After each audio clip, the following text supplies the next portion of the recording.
New Thought Media Network. We are a global broadcast network of positive music, media, and entertainment, inspiring humanity's evolution along the journey of enlightenment and creating a world of love, peace, empowerment, and prosperity for all. New Thought Media Network. Positively inspiring.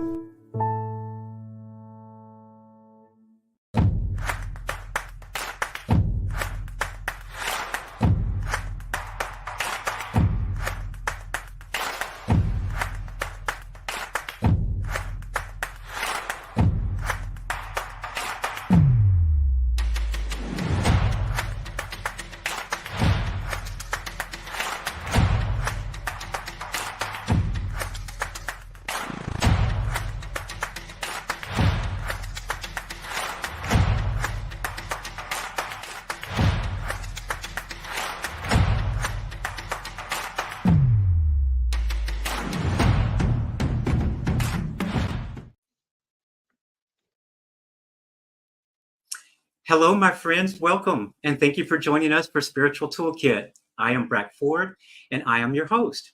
Joining me on the team is producer Peter Millard, and a shout out to our network founder, Robert Brzezinski.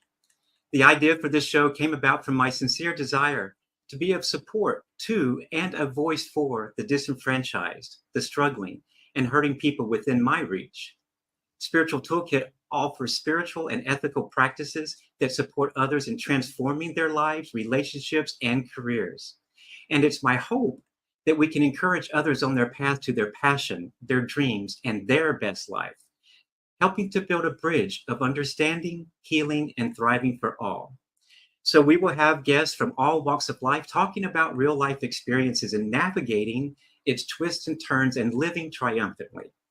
So today, my guest is Dr. Janine Burns, an interfaith chaplain and a certified havening practitioner, as well as one of my very dear friends that I love very much. And so as a teacher of practical spirituality, Dr. Janine is passionate about helping people to uncover and express their divine nature to live a more rewarding, joyful, prosperous, productive, and peaceful life experience. A native Long Islander, she is the founder and director of the Guiding Light Foundation, which offers celebration of life memorials and funeral services for those who call themselves spiritual rather than religious. Dr. Janine is trained in transformational breath, EFT, NYS mediator, and a death doula. She states that combining affirmative prayer with self-havening, which we're going to get into, y'all, and ask her what that's about. She says that self-havening is a powerful tool for transformation. In Dr. Janine's spare time, she enjoys power boating, y'all, on the North Shore of Long Island, and is certified with America's Boating Club to teach the basic ABC boat safety course. She is also a certified vessel safety examiner. And so with that said, and all of those accomplishments, let's welcome my dear friend, Dr. Janine Burns to Spiritual Toolkit. Yay! Hi, Janine. Hi, Brock. Good to see you. Good to see you also. Thank you so much for being here and being a part of the show and allowing my guests to get to know you. My viewers, rather. Thank you. So, you ready to get going? I sure am. What you got for me? Well, I got a lot. So, my show is called Spiritual Toolkit, right? Okay. So what I'd like to do is start off by asking, what's one of your spiritual tools and practices that you pull out in times of challenges for yourself? The one that I use the most when I'm experiencing challenge is singing jingles, singing spiritual jingles, which I write. And it's important when your mind is experiencing what we perceive to be negative, that you keep your thinking right, that you keep yourself tuned into the amazing energy and presence within so that you can be divinely guided. And so what I've done in the past is write jingles depending on what circumstance I'm experiencing. And if there's challenge, I love that Emma Curtis Hopkins affirmation, where she said, this too is good, this too is God, this too is for me, and I demand to see the blessing in it. So that when there's challenge, literally demand to see the blessing. So I turned that into a jingle, and I'll sing. Can you do it for us? Yeah, it goes like this. This too is good. This too is God. This too is for me. I demand to see the blessing. I demand to see the blessing. And so when I start thinking the negative, or my mind gets a little monkey mind crazy, I will sing that over and over to redirect my thinking, and bring me back on center. And it works beautifully because all of life is in rhythm and motion. So when you're singing a jingle, you're really in the flow of life and really able to shift your thinking in the moment. That's awesome. Thank you so much for that. I know that in the past, when I've been sort of anxious or something panicky or something of that nature, I would go out and start singing a prayer or singing my gratitude. And I never thought about that being a jingle, but hallelujah, that's wonderful. Thanks for sharing that with us. Yeah, it plays over and over in your brain, it's great. And it changes, I guess it changes our perception of things at that moment, and we can move forward in a positive way. Exactly. Thank you for sharing that. So tell us a little bit about how your spiritual path began. Oh my goodness. Well, when I was a little girl, which was a long time ago, I loved going to church. I mean, I can remember being, 3 years old and just being in awe of going to the church. It was just so wonderful. It was right down the corner, and my family didn't go, but they didn't mind that I went. So I went all the time. I was involved in Sunday school and all sorts of programs in the church. And I actually wanted to be a minister, even from a very, very young girl, from like 5 years old. That's all I wanted to do. But the challenge was, back then, women weren't ministers. Women weren't accepted in the diocese until like the mid 80s. And this was more in the 60s. And so they told me that I could be a missionary or I could marry a minister. And that was back in the day when women were starting to have real freedoms and rights. And they told me I could marry a minister, but I couldn't. It really upset me. And I actually gave up the dream for many, many years. But then what happened in my spiritual path, the Vietnam War was going on, and it was so disturbing. You'd see pictures, and I remember I would always talk to God and say, God, what is going on? This is just absolutely crazy with war. And that's not what I was taught. I was taught about peace and love and, not man's inhumanity to man with fighting and war and all that. And I just didn't, I was like, oh God, I don't want to live like this. So I was working as a sales rep in New Jersey. I was always into eyeglasses, and I was selling eyeglasses. And I went into a bookstore. And as I walked in the book, there was a book that fell off the shelf in the back of the bookstore. And it was called The Power of Your Subconscious Mind. And me being a good girl, decided I was going to put the book back on the shelf. And when I picked it up, I was thinking, wow, I didn't know I had power in my subconscious mind.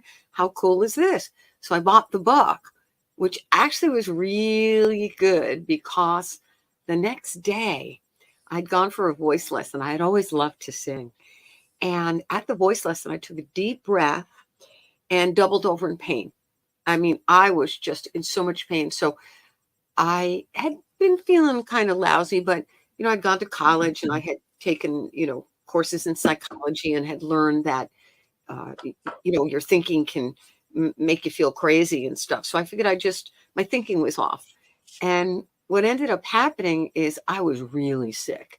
I went to the doctor. He couldn't even examine me. That's how bad I was. And he said, here, young lady, I'm going to give you these antibiotics. You come back in a week and we will I promise you a therapy that's going to get you better. So I went back home, took the antibiotics, and couldn't do anything. So I read the book because I was in so much pain. I can't even begin to tell you. I was doubled over in pain in my abdominal area. And so the book said that there was an infinite intelligence within you and you could contact this power and it would heal you. So I read the book and adopted this affirmation that was, I'm open and receptive to the healing power of the infinite intelligence within me. Every cell, every muscle, every tissue and bone is renewed, renourished, revitalized. I am healed. I am healthy. I am vital and strong in my mind, my body, and my spirit. And I must have said it thousands of times because I couldn't do anything else. I couldn't eat. It was just horrible. So a week later, I go back to see the doctor and I was better. And he couldn't believe it. And he said to me, you know, if I hadn't examined you and these notes were not in my handwriting, I wouldn't have believed this because it's amazing. You're healed. You're fine. And I said, well, yeah, I've been doing this new mental technique. And he asked me to explain it. I tried to explain it. And he said to me, well, I don't know what you're doing, but whatever it is, keep on doing it because it's terrific. It's just wonderful. And then subsequent to that, I'd always loved going to church. And so did my girlfriend down the block. And she was in California and she discovered a New Thought church, or actually it was a religious science church. And there was one on Long Island, a few towns away. So she gave me the address and I said, well, I'm going to go check it out. I went in the back door of the church. And when I opened it, it was their library. And the first things that my eyes saw was the book, The Power of Your Subconscious Mind. And so I knew enough then about divine synchronicity that I was in the right place. And I started taking classes, etc. And it obviously changed my life. So that's how you got into New Thought. That's how I originally got into New Thought. And I started taking classes. And my dad had always taught me, you know, if you're going to show up, you show up. So I always, you know, signed in attendance. I did all my homework. I paid all my fees. And I became a practitioner after 4 years of study. And a practitioner is someone who you go to when you're experiencing a challenge or some kind of big issue in your life and you're not thinking clearly. You get somebody to pray for you. And we're literally trained in what to pray for. So if they're, you know, if you have something wrong with your feet represent moving forward. So you'd pray with the person to move forward and open up those possibilities. Or a cold represents confusion and you'd treat for them and pray for them to have, you know, ease in their mind and clarity and focus. And it was really terrific. And what you had to do back that time, you had to have 5 people with whom you would do affirmative prayer work. And they had to sign an affidavit stating what the issue was and what the treatment was. It was literally spiritual mind treatment. We treated their mind to a new spiritual thought and through affirmative prayer. And after that was 5 affidavits, I was on my way. And that began a journey. Then after that, I studied forgiveness. And if you ever get to study forgiveness is just beyond cool, because when you learn to forgive is when you truly can have peace of mind. When you stop demanding that the circumstance or event or person that you were involved with was different or had changed, was just different from the way it was. And as soon as you give that up and understand it's not letting someone off the hook, it's not being walked over, what it is it's giving your own peace of mind. That changed everything for me. And that's when I decided to take ministerial training. I'm so glad that you spoke up about forgiveness. Forgiveness is probably my biggest spiritual tool that I use. But I remember that I carried around a big, huge bag on my back for like 38 years, being not forgiving my family back in Tennessee. And when I went to Emerson, it was Angelo that said, Brock, you got to forgive them. You got to forgive everyone. And he says, get a piece of paper, write it down. Everyone you can think of that you hurt or that hurt you. And he said, you've got to forgive them. And so I started the practice, and it was hard at first, Janine. And it was like, I don't know that I want to forgive that person. And then I realized that I had to so that I could move forward. So when I finally did do that forgiveness, and I called people in Hawaii, all over the country that I could find to say, I'm sorry. And it lifted me into a new state of being, to be honest. Well, so thank you for that. Bringing that up. Willingness is a huge component into forgiveness. You have to be willing to forgive. And the ego doesn't want to forgive. The ego wants to play it over and over in the mind, thinking, well, I should have said this, I could have done this, I would have done that, and blah, blah. And I love that you mentioned Emerson. Emerson is a Emerson Theological Institute is where New Thought principles are taught. And Dr. Angelo Pizzello is the former dean. I speak to him regularly. And I love that he encouraged you and was aware that that was a critical component to shifting, is learning how to forgive, releasing the demand that a circumstance or person would have been different than they were. Could you, I just had this thought. Some people may not know that's watching or watching it later what a treatment is. So can you explain a little bit about how a practitioner's different from, let's say, a prayer chaplain, and what a treatment truly is? Well, a practitioner is someone who is certified. I know out here on Long Island, out in the Hamptons, they have prayer chaplains, and they're very similar in duty. So I don't know specifically the answer to that question, but I certainly know what a practitioner is, and that's someone who's licensed in the art of prayer. And spiritual mind treatment is a specific technique that is taught by the science of mind, by the philosophy of science of mind and Dr. Ernest Holmes. And that's actually particularly why I personally went in that direction, studying the philosophy of science of mind, because they had this great tool, and it's very simple. There's 5 steps to affirmative prayer. You recognize that there's an amazing energy, presence, and power. That's the first step. Next is you unify, declaring that this power expresses through you and as you. And the next step is called realize, and that's when you state, what are you praying for? Today, I open my mind to new possibilities. Today, I am divinely guided, and I trust the process of life. I affirm I'm in the right place at the right time, doing the right thing. And then the next step is Thanksgiving. So I have an attitude of gratitude, trusting and knowing that I move forward with freedom and ease, with all the ideas necessary for me to experience joy, peace, ease, and prosperity. And then the last step is the best step in my mind, because it's release. You just let it go. I release this, and I trust that the creator of all that is, that can do anything, is taking care of this circumstance. So with that 5-step technique of affirmative prayer, that really is life-changing when you know that skill and use it on a daily basis. It's terrific. Thank you for sharing that. I know that affirmative prayer, I learned it back when I was about 14 years old, when my mom first got into Unity. And so it changed me as a child. And I used to get bullied at school and on the bus going to school.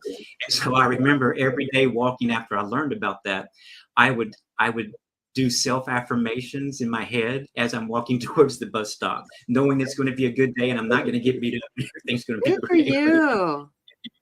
So thank you for I sharing love that. A lot of people didn't know what treatment is, actually. So yeah, a lot of people don't know what it is, because when they think treatment, they think some kind of medical intervention. What we're really literally doing is treating our thought, treating our consciousness, treating our awareness. Exactly. Thank you for that.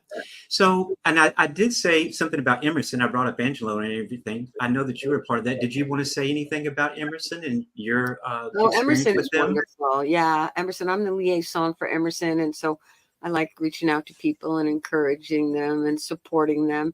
But there's a great team now. Now it is the Reverend Dr. John Carn is now the dean of Emerson, and she's retired. And he is committed to excellence. He's dedicated. Also on staff is Dr. Melissa Higginbotham. And I think I said that correctly. And Dr. Sandy West. Higginbotham. And Dr. Sandy West. And so there's a whole curriculum, just depending on what credential that you want to get. You can become a practitioner. There's a master's of religious studies, bachelor's of religious studies, doctorate of spiritual studies. There's a prayer chaplain. And there's a pet chaplain, which I think is spectacular, because people's pets are their family. And a lot of time that's not acknowledged. I spend a lot of energy now. I just took a graduate level course on grief support, and animals are literally part of your family. And when an animal dies, we don't really acknowledge that there's grief, because it's an unacknowledged loss. When someone dies, that's an obvious loss, but it's typically an unacknowledged loss, unless there's somebody else who has a pet. Then they have great empathy for you. So I'm kind of excited about that aspect of Emerson, that we have a pet chaplaincy program, and anybody can take courses.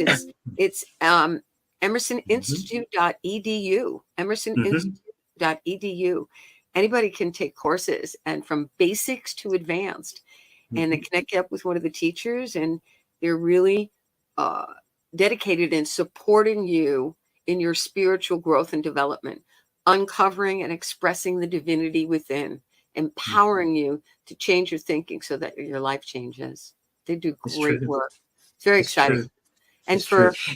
30 years, I guess it was a long time. Wait, no, 25 years, I think it was, that I was the MC at the graduation for Emerson. Then I retired this year, and John stepped forward, and Angie also retired. And it's time for other people to move into those positions. And it's going extremely well. I'm very pleased about that. I believe you were the MC when I graduated from Emerson. I started I'm pretty sure it started in 97 that I did it. Well, I graduated in I think it was 21. Yeah, you were. I was definitely the. Yeah. Yes. You were there. I remember. You told me to go put a jacket on. I remember. Do you remember that? You're always showing up looking spiffy in a jacket. I didn't recognize you without your jacket. Where's your jacket, Brock? Where's your jacket? Okay. No. So let's. I want to talk about your ministry coming up, but I wanted to ask you, since we were talking about your family life and growing up, who's been the biggest influence in your life? Oh gosh, my Aunt Dorothy was a very big influence. I had a lot of quote unquote traumas as a teenager, and one of them particularly was in the church. Back that time, women really didn't have any position of authority. And I was told that I had won president of the youth league, but they changed the votes because they didn't want a female doing it. And that I was devastated. I mean, I was devastated that the church could be so dishonest and all. And it knocked me down really bad, actually, very bad. And I told my Aunt Dorothy, and she was very big in the church. She went toe to toe with the minister, almost got kicked out of the church. But the biggest influence that she had on me is when she made the distinction that God was a God of love and the same God as always. And it was the people in the church who made the poor decision and choices to cheat and be dishonest. It had nothing to do with God. It had to do with the individual choices that the people made that were, out of integrity. That saved my butt. It really did. It saved me in a big way, because that was devastating to me, that something that had been a critical part of my life since a very little girl could be so dishonest. And so that my Aunt Dorothy was a very big influence on me when she told me that. Well, how wonderful that she made that distinction for you, Great so that you could go on and continue to seek that out. It really was. You have no idea, because I was pretty freaked out about it. I didn't want to live anymore, to tell you the truth. I was like, if this is how life is, I don't want to be here. And that distinction was just terrific. Is she still alive? Oh, goodness, no. No, she passed in the 90s, 96, I think, or 7. I was going to say, well, go tell her thank you that she did that, so that you didn't commit suicide. And now you're blessing the world, and you certainly blessed me. So thank you for being here in this world. Well, thank you. Yeah, it was when you're that low and you're that much at the bottom and there's not any hope left. It's always wonderful. It just takes one person. That's all it takes, is one person to believe in you and give you hope. I've had that one person before. I understand that. So let's talk about your ministry. Let's get into your ministry. Tell us what your ministry exists of and what you do. Well, what I do right now, the direction of my ministry is celebration of life, memorials, and funerals, and focusing on people who are grieving. I teach havening, which is an amazing neurosensory technique that changes the chemistry of the brain and can help bring you peace when you're in the throes of grief. And I focus a lot of energy on that, on the havening techniques. On Facebook, I am on Facebook, and I do Monday Mindful Moments. And I teach the havening on Mondays, combining it with breathing techniques and spiritual affirmations to help people get focused. And it's going pretty well. I was kind of surprised, around town. I went recently up to the hardware store, and a couple of guys said, "Oh, we like your havening. It really works. It's really cool. Well, I can say that I called you. I don't know exactly, but I think it was nighttime about 3 or 4 weeks ago, and told you about me going to the doctor and having some diabetes things going on, and I was sort of panicked. And you walked me through a havening session, and you really Yeah, helped me calm down. And I've been doing that. Would you be willing to give us an example of havening? sure. Oh, havening is. So let me tell you a little bit more about it, and then I'll give you an Yeah, example. So, thank so you. we literally hold in our hands the ability to do self-healing and to create for ourselves emotional well-being and peak performance. Now, havening techniques are innovative neurosensory techniques that can be remarkably effective in changing the chemistry of the brain and creating new neural circuitry. So you can elevate your mental state and live from the realm of feeling peaceful, calm, and safe. But it's also incredibly effective in reducing stress, feelings of emotional pain. And what's really amazing about havening is it brings relief from PTSD.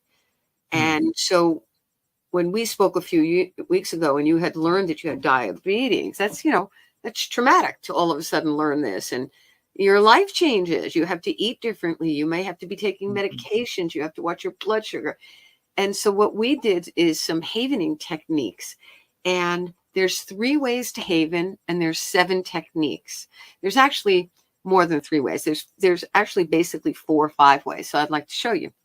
So what you do is you activate some corpuscles in your hands, and it sends a signal to the brain. This is one way to haven, and that is to rub your palms together gently.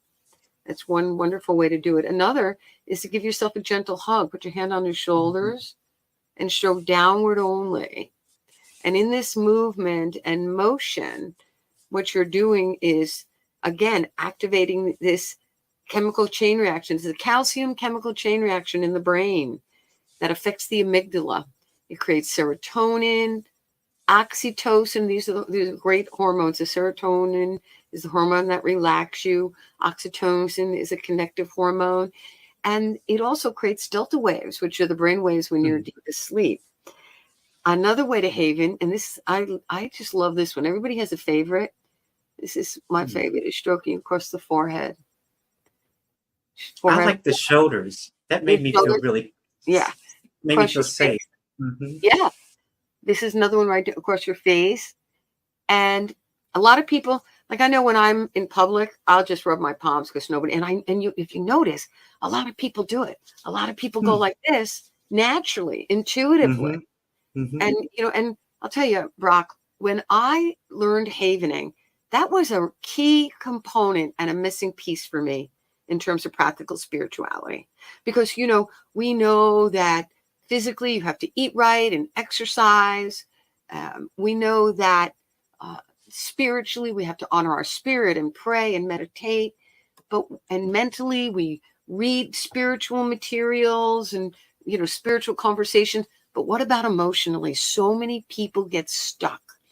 They get stuck in, we mentioned before, non-forgiveness. They get stuck in the past, and their lives are manipulated by erroneous negative thoughts in the subconscious mind. And what's so cool about havening, the effects are cumulative. So the more you do it, the more you alter your brain chemistry, the more you alter your neural pathways, and you can really experience ease. And one of my favorite affirmations by one of the founders, the Rudins, Ronald Rudin of Havening, is I am peaceful, safe, and calm. Now they say I feel peaceful, safe, and calm. I feel peaceful, safe, and calm. Another way to haven, stroke your third eye. Stroke your Hmm. third eye. I feel peaceful, safe, and calm. I feel peaceful, safe, and calm. It's a nice technique. And then one technique that we've used is called event havening. When you think of a specific event that happened in the past, that when you think of it now, there's an emotional trigger. You feel triggered. Hmm. What you do with it is you can take the emotional pain out of the event. You can remember the event. You can remember the heart. Like I when I was 10 years old, I got coal in my stocking, and it devastated me. I was 50 years old, and my brother would bring it up, and I'd still get tears in my eyes from when I got coal in my stocking as a little. I was a bad girl, and I didn't get any Christmas presents. It was horrible. And my brothers opened his gleefully. I had to sit there and watch him. It was awful. Of course. And it plagued me for years. And when I did havening, I did what's called an event havening, and you distract the working memory so that you distract the operational memory or working memory. And while you're doing the havening, and so there's a specific technique you haven, and what I do is I'll ask the client maybe to talk about one of their hobbies or something and tell me about it in detail. And what you do is you rate the issue. And when you think about the issue on a scale of 1 to 10, 10 is most distressed when you think about it, and 0 is none. And using the havening technique of event havening and distraction, what I typically can do is get someone from a 10 in stress, which is uber stress, down to a 6 in one shot. 10 to a 6, boom. And then from there, you can get them down and lower using the different kinds of havening. There's role play havening. There is transpirational havening. There is informational havening, affirmational havening. So there's these wonderful various techniques that you can use to really create some deep and profound changes. And if you want, we could do a little something now. Let's see. I would like that. I wanted to ask you a question also. Is this something that you can do for people through Zoom also, if someone wanted to have a conference with you on that? So back before the Great Shutdown, what happened, which of course was the pandemic. I call it the Great Shutdown because everything shut down. Prior to that, the practitioner, and I'm certified practitioner, would stand next to the client and ask, can I touch your face, Brock? And then determine which pressure you like. Can I touch your arms? And I would haven you during the process. But since the shutdown, everybody started doing it on Zoom, especially in England and Europe. And it was self-havening. And you would do this to yourself. And that's what I love, self-havening, so that you can heal yourself emotionally, because that's where much of our pain comes from. People say, oh, I'm so depressed. I'm really depressed. And I often wonder, after I've questioned them, are they depressed or are they grieving? And I think many people are grieving. And we're grieving from the pandemic, great change. There was so much loss of our way of life, not just the loss of the life of someone that you love, just not the passing or the transition, as I like to call it, of someone whom you love, but jobs changed. You weren't going out socializing. You typically were. You were fearful of getting sick and on and on. And to have this skill to combine with spirituality, havening and spirituality, is just phenomenal. Phenomenal. So on Facebook, I typically do spiritual affirmations with the havening, and it's wonderful. I think they go hand in hand, actually. They do go hand in hand. And I know you need to take a break, but if you want, we do. I know you'd have to take some somewhere. And when you do, what we could do is do some informational havening. That's a wonderful technique. I can show you how to do that. Okay. Peter, why don't we're going to take about a 2 to 3 minute break. They show some commercials and things like that, and some information about New Thought Media Network. So, Peter, if you'll take us out to a break, everyone stay with us, go take a comfort break, and come back in about 2 to 3 minutes so that we can finish up and won't miss anything of what the wonderful Dr. Janine Burns has to offer us. So, Peter, if you'll take us out, we'll take about a 3 minute break, everyone.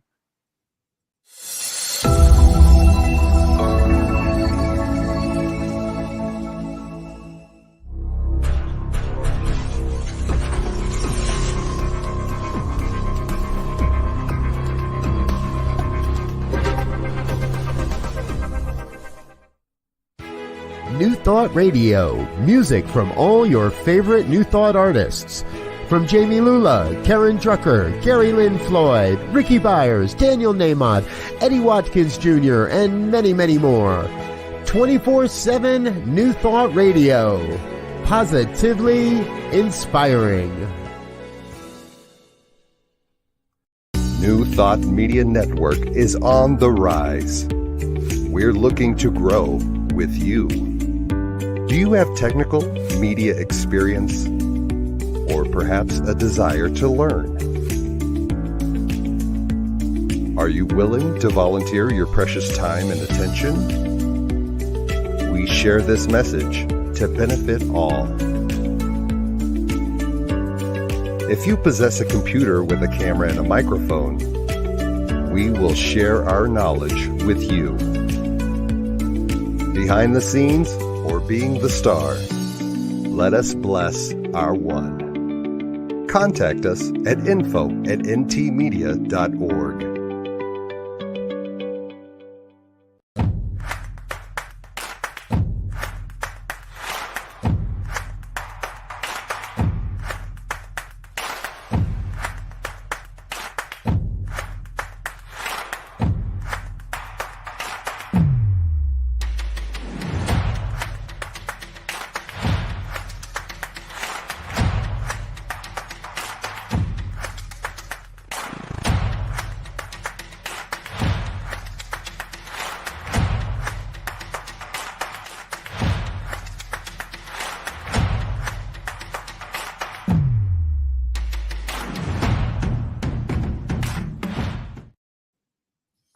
And we're back with Spiritual Toolkit.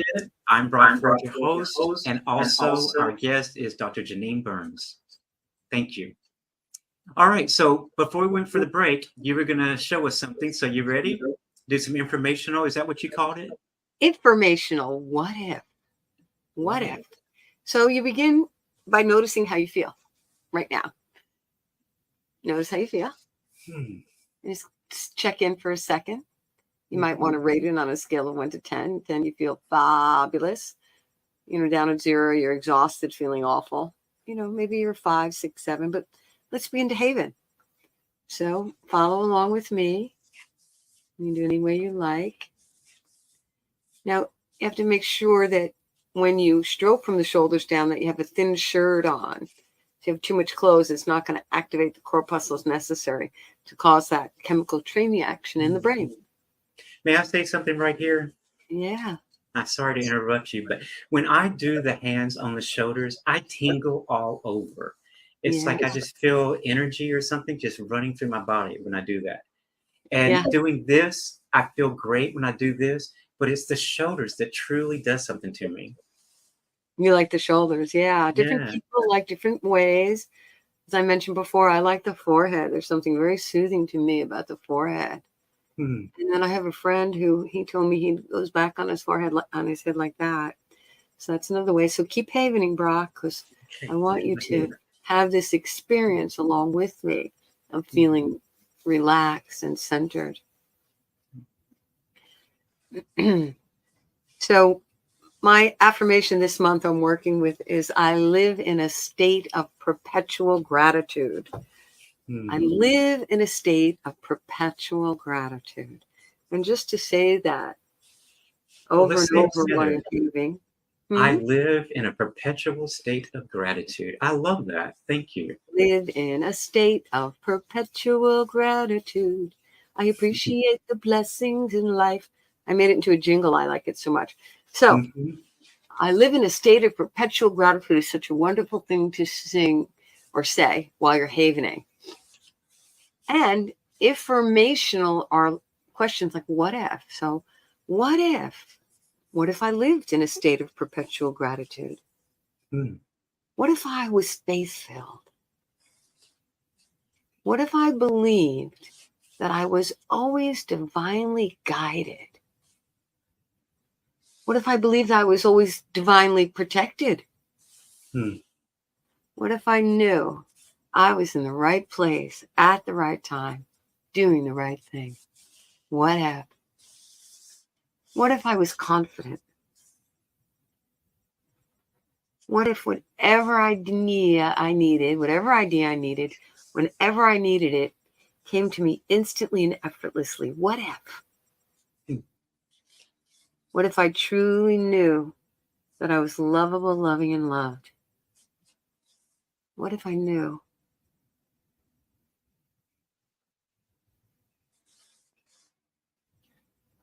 I'd like to tell your guests that they can go on havening.org. Transformational Havening is my website, but havening.org is the keep havening. Keep I'm havening. doing it. Oh, I didn't see that.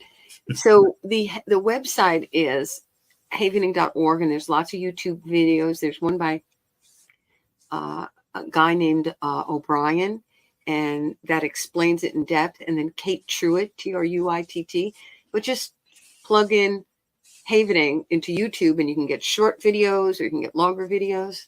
But in the meantime, you should be noticing. How do you feel, Brock? How do you feel?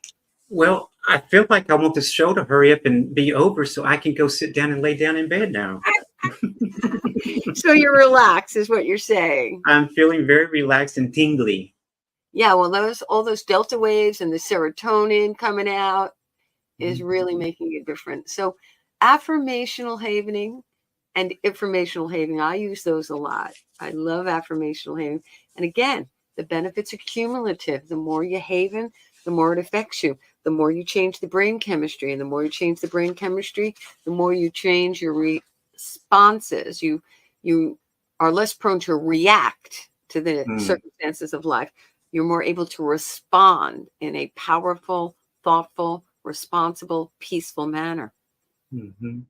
And what a wonderful thing to do.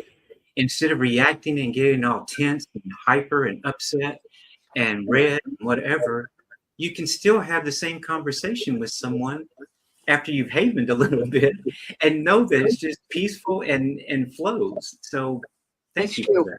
And like I said, you can haven anywhere. Like you can rub your hands together. No one even knows you're doing it. You just gently rub them together. So it's wonderful. I didn't mention the word haven means a place of safety and comfort.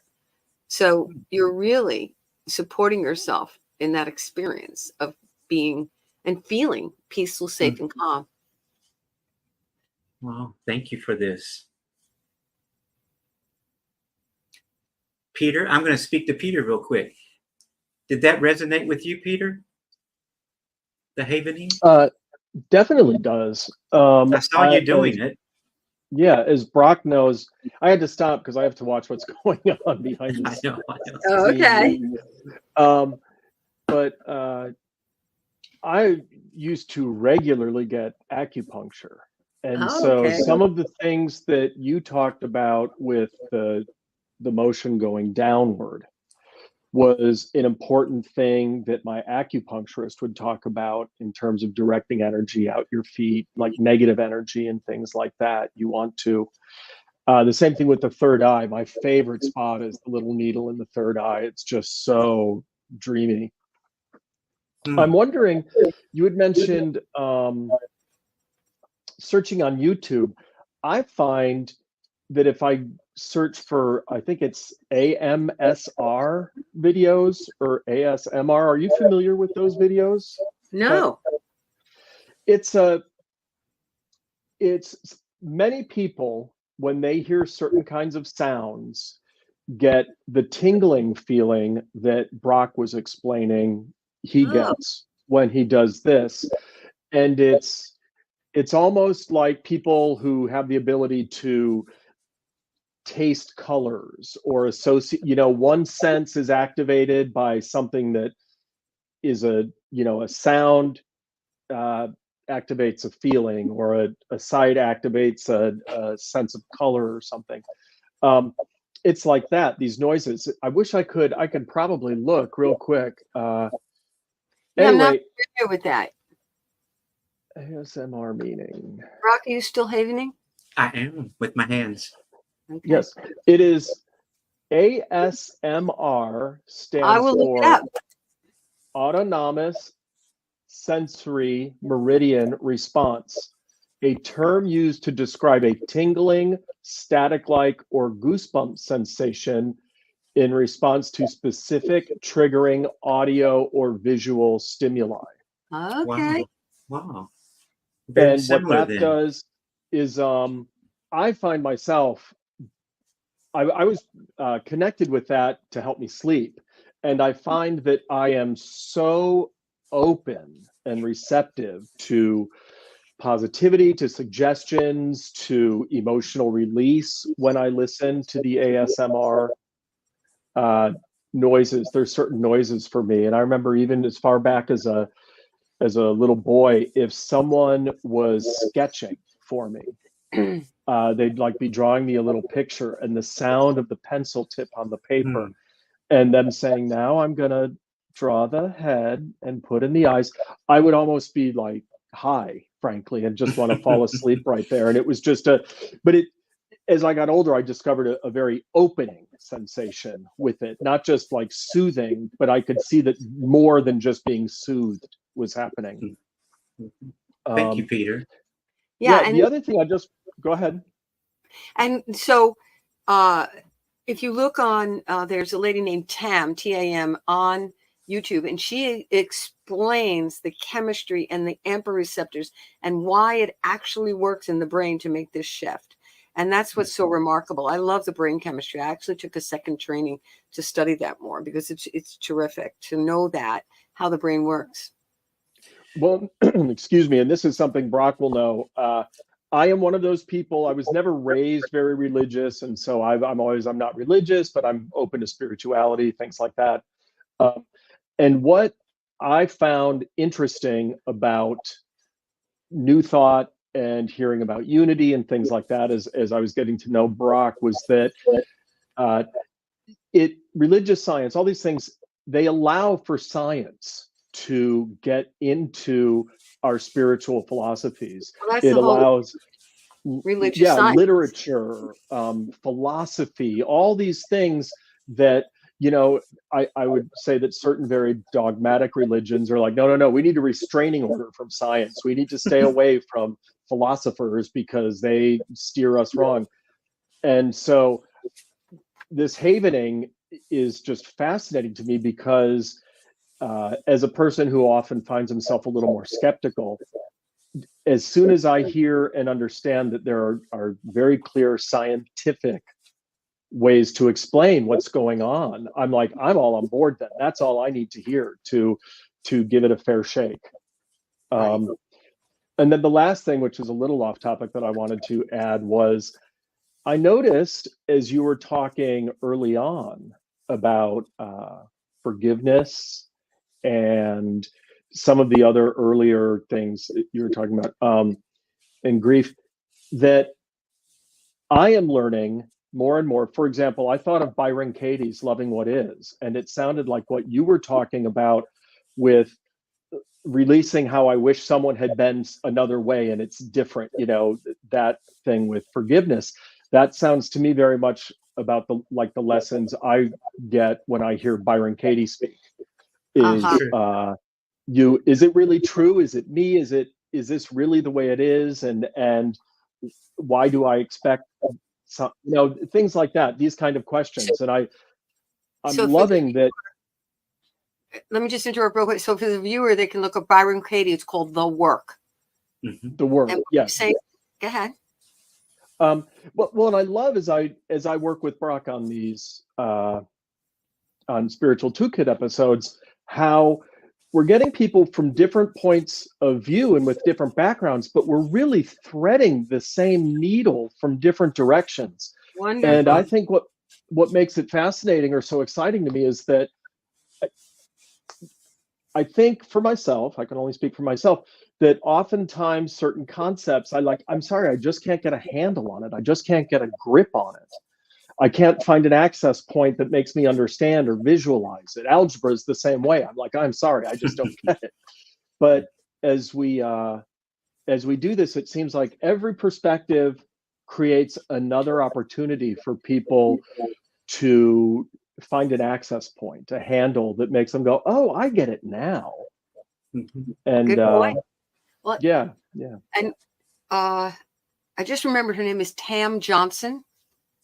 Johnson. Yeah, on T-A-M Johnson on YouTube. She explains, and that would really resonate with you, Peter, that you like the science behind it. She explains it. And Doug O'Brien also has a really good video on it as well to explain it. And they're having havening.org. You can see there's going to be a international conference next June on Long Island, in Roslyn on Long Island. Everyone's welcome. Interesting. All right. So thank you, Peter, for your input with that. Oh, can I say one more thing? It just occurred to me. Hurry up. I will. Is your work on grief, and I don't know if Brock has shared with you that I board and care for dogs for a living, and you may have even heard some dogs barking in the background over this hour. And this notion of grieving for the loss of a pet is so significant. And I've been doing some research on it. In certain circles, I've heard it labeled disenfranchised grief. Yep, that's one of the clinical terms they use. Correct.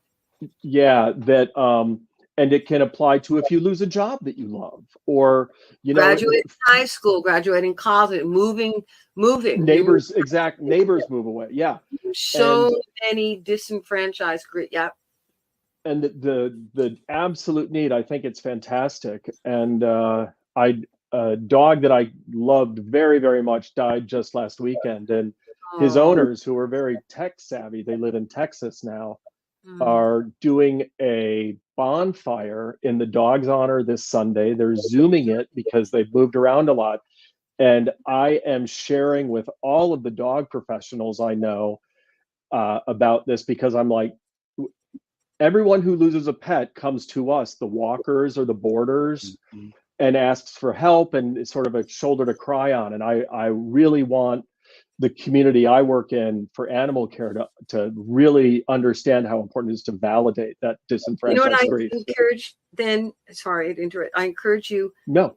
Contact Emerson, Dr. John Karn, and he can lead you in the direction, and you could become an animal chaplain. It's a beautiful. Fantastic. Yeah, it's beautiful. We got emersoninstitute.edu. Contact Dr. John Karn, and he will talk to you more about that. And you can talk to me as well, because I am an animal chaplain from Emerson. I didn't know that. I forgot. I forgot that. Yeah. Dr. Angelo. Yeah. Dr. Angelo put that through. Now, y'all listen. We have, the three of us have a lot to talk about. We could probably talk the rest of the night, but we only have 8 more minutes left on the show. Okay. So I want to get into, and Peter, thank you for that input, but I want to talk something about you personally, in the sense of something that you love to do that I know about you, and I love watching your videos and stuff on Facebook. So I know you love boating. Y'all, she is the first woman I have ever known or seen driving a boat and doing all these things that she does. And it just amazes me. And she puts it up on Facebook and things of that nature. So I love seeing it. But tell us about your boating experience, your passion for boating, how you got into that, and tell us about all of that. I was brought up on the water. So, and I can literally remember being 2-3 years old, and I was always so exuberant and going over the side of the boat. Oh, Daddy, look, Daddy. And I would plop in the water. And I'm telling you, my dad would pick me up, grab me before I actually bounced up again. And take me up and wrap me in the truck, wrap me in a blanket in the truck with my brother, who used to regale me with stories how I was lucky the sharks didn't eat my toes. And so I was brought up, and back in the day, you could be a teenager and take a pretty big boat out by yourself. And so it was just something I always loved. And then I guess 6 years ago, I bought my first boat from my brother. I always used his boat or my father's boat, and I got my own boat and just enjoyed it.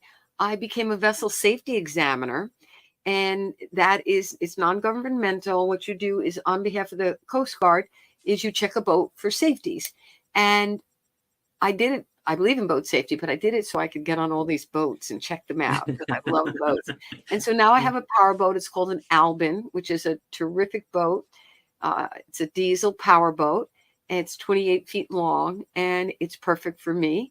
I also happen to be the rear commodore of the Greater Huntington Boating Council, and I am the first woman member of Harbor Boating Club, where I go boating. So I'm pretty much knee deep in the boating area in the vicinity, and I've done. Was that a difficult thing? I'm sorry, I'm interrupting. Was that a difficult thing to be the only woman?